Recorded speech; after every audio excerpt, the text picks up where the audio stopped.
Hi there, and welcome to the Honest Talk podcast. This is my first podcast episode of the year 2023, and I'm very excited to be here sharing it with you guys. As promised, I had said I would share with you my A-level journey. I completed my advanced level studies last year in November 2022 at Dominican Convent High School in Harare. But today, my main focus won't exactly be about my experiences in A-level and how it was for me. Today, I'm going to be sharing with you 5 A-level tips that worked for me. A bit of background information. I did maths, biology, and computer science for my A-level, and I was doing the Cambridge syllabus for all 3 of those subjects. I managed to finish my A-level with 3 A's in those subjects, which is why I'd really like to share with you guys some of the things that worked for me. So without wasting much time, I'll move right on to the first tip that worked for me during my A-level career, and that is prayer and affirmations. It is no joke that A-level is hard. There are times when things will just seem like they're not working out, like you're failing, and you will fail during your A-level career. But one thing that really worked for me was prayer. I am a Christian, and whatever I did in my studies, I used to make sure that I would commit it to God. I would pray and I would ask for guidance. And in addition to prayer, I would make affirmations. I would tell myself that I can do it. I would tell myself that I was going to pass, and I would tell myself that I was going to get 15 points. And no matter how dark things were looking, I always maintained my confession, my affirmations. I always spoke positive words into my studies. This is one thing that I've always been taught growing up in church. I've been in church for pretty much all my life, and this is one thing that is constantly stressed, that you need to speak what you want into existence. You need to continuously be confessing positive things in your life. So I just took that principle that I had learned and I put it into my studies. So this is one thing I think can actually work for you as well. Make sure that you pray and commit your studies to God. And no matter how hard things look, because they will look hard, trust me, just make sure that you constantly affirm the right words. Confess what you want to see. In the morning every day before you go to school, look at yourself in the mirror and tell yourself you're super intelligent. Tell yourself you have a sound mind. Tell yourself that greater is He that lives in you than he that is in the world. And tell yourself that the one who lives inside of you is greater than any academic challenge or academic problem that you may go through. So just constantly be confessing the right things. If you want me to also give you a list of some of the confessions and affirmations that I would make, please comment on the Instagram post of this particular episode, and I will make sure I do that for you.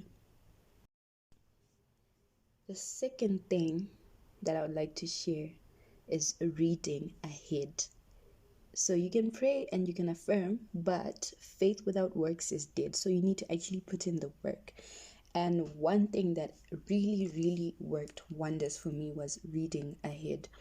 I'm one person who usually had quite a short attention span, because in A-level I had really long lessons. Like some of my lessons would go on for up to 2 hours, and I just couldn't stay attentive for that long. So one thing that helped me was reading ahead, because when I read stuff that I was supposed to do, let's say the next day I was supposed to start a new topic, I would make sure I read it before getting into class, so that when I did get into class, it would just be revision for me, and then it would just make the things easier for me to understand. And then again, my short attention span wouldn't pose a challenge to me, because most of the things that the teacher would be talking about, I would have already studied and I would know already. So reading ahead really helps me. And another reason why it helped me a lot was because when you get to A-level, your teachers sort of expect you to be a responsible student. So they won't be spoon feeding you with all of the information that you need. They will give you mostly the basics that you need to understand the concept. And reading ahead helped me because I put it upon myself to make sure that I understood the things that I was supposed to understand. I used my syllabus and my textbook, and I also used resources such as YouTube. There are a lot of good teachers on YouTube who will explain things in depth. And you find that our teachers at school usually don't have time to explain things in depth the way that teachers on YouTube do. So I used YouTube, I used websites such as ExamMate. ExamMate was a really, really, really helpful resource for me during my A-level career. I used this for topical exam questions. So I would read ahead, but then to make sure that I understood what I was reading ahead, I would then go on ExamMate and get my topical questions for whatever topic it is that I would have studied. And another helpful resource was Save My Exams. And on Save My Exams, they were really, really comprehensive notes. And all these resources are free resources, by the way. You can have a premium Save My Exams package, I understand, but I never used the premium package. I always used the free version of the site. And a quick disclaimer on the free version, I think there's a limited amount of notes that you're allowed to access per month. And it's not just for one subject, for all subjects. So make sure when you're using it, you use it wisely and you plan your things ahead so that you don't just focus on that and then it runs out and then you don't know what to do next. So reading ahead, I would say, is a very, very important thing to do during your A-level career. And I would really recommend that you do so, especially if you're someone like me who sometimes found it hard to pay attention in class. And then, in addition to reading ahead, I just want to say it's not all the time that you will read by yourself or using all these online resources that you get to understand everything just by yourself. So what I used to do is when I would read ahead, if I didn't understand anything, I would then consult my teachers. And teachers are always ready to assist, and I've seen from my experience that they really love students who have initiative, students who show that they're eager to learn, students who go out and find information for themselves.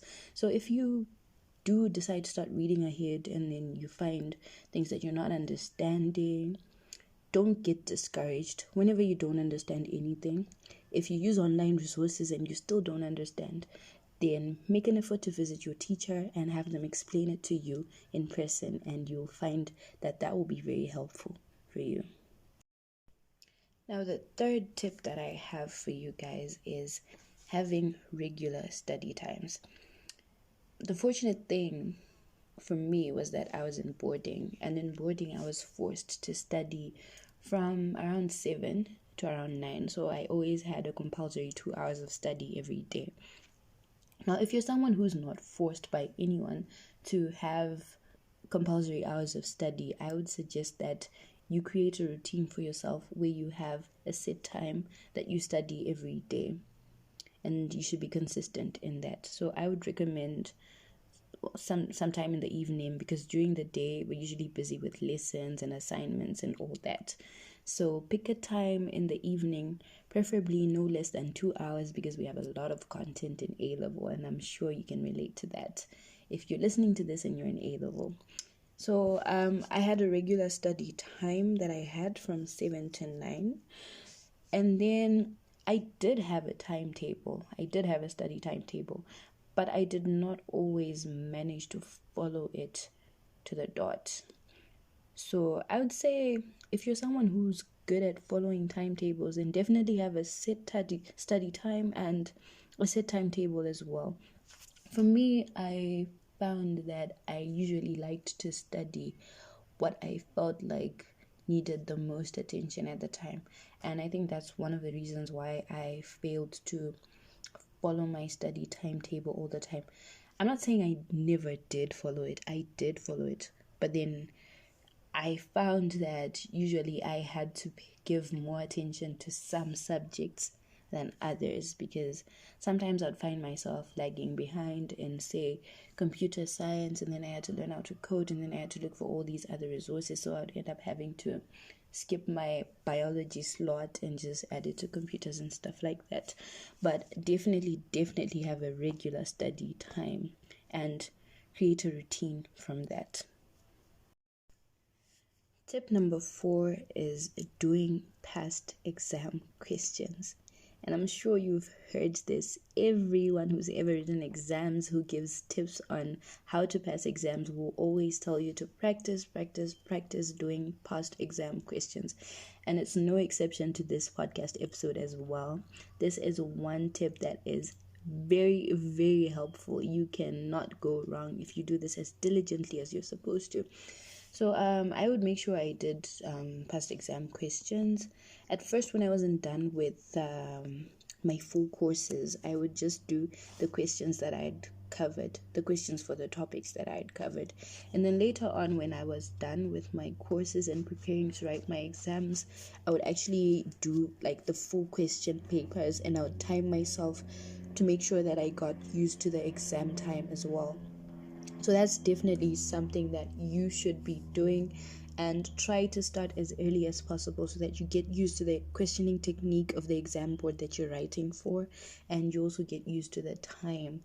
Because I found with Cambridge that the time was very limited, and for some exams, like for my maths exams, the pure maths exams, I would have an hour and 50 minutes, and that sounds like a lot theoretically, but practically when writing the exam, when I was still practicing, I wouldn't finish in an hour and 50 minutes. But as I continued to practice question papers, I got used to the time, and I started being able to actually complete all of the questions before the time ran out. So definitely do past exam questions.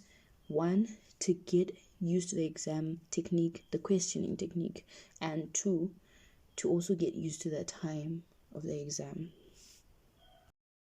And finally, we move on to our 5th and my last tip for today, or rather for this episode, and that is having an accountable study partner. This one is very, very essential, especially if you're someone who cannot always be self-motivated. You'll need someone who's constantly motivating you, because I won't lie, the A-level journey is not an easy one. It's hard, and sometimes you get discouraged, so you always need someone who encourages you during those times that you get discouraged, and who you can also encourage when they get discouraged as well. So that's one thing that really worked for me, having an accountable study partner. And I wasn't the kind of person who really liked to study with big groups of people. I preferred just studying with one person, because I found it easier that way. It was easier to keep track of our progress, and it was easier to stay focused on our goals and what we wanted to achieve. And it just made everything more bearable for me.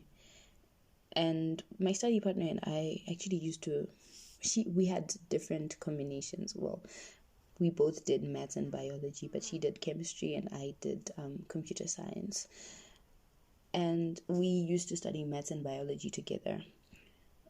Every day towards our exams, we used to make sure we did a past question paper of maths that was timed. So we used to set the timer and start writing, and then when we were done, we'd go through the mark scheme and mark ourselves, and then discuss the things that we had gotten wrong and explain difficult concepts to each other, because we both had different strengths. That's another advantage to having an accountable study partner. You will have different strengths and you will both be able to benefit from each other. And I'm very happy and proud to say that my study partner and I both got straight A's in our exams. And yeah, so that's just basically a testimony to the fact that having an accountable study partner worked. And I would get tired sometimes. Sometimes I just didn't want to study, and sometimes I just want to sleep. But my study partner would then come and encourage me and force me to wake up and force me to go and do our papers together as we had scheduled, because we used to have a scheduled time to do those things. And on this note of having a study partner, I'm not saying that you should completely rely on your study partner. No, your study partner is just there to help you and encourage you.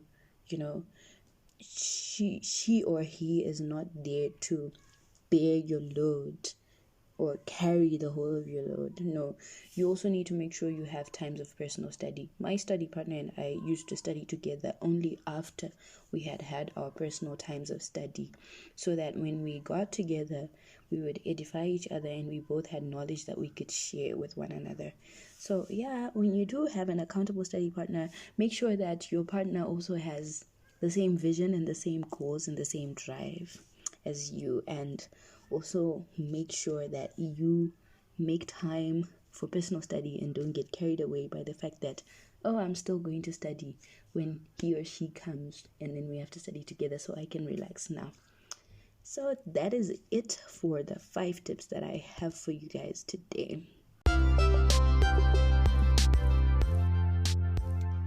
We have come to the end of today's episode of the Honest Talk podcast, and that is 5 A-level tips that worked for me, part 1. Let me know what you think about these tips on our Instagram page at the Honest Talk.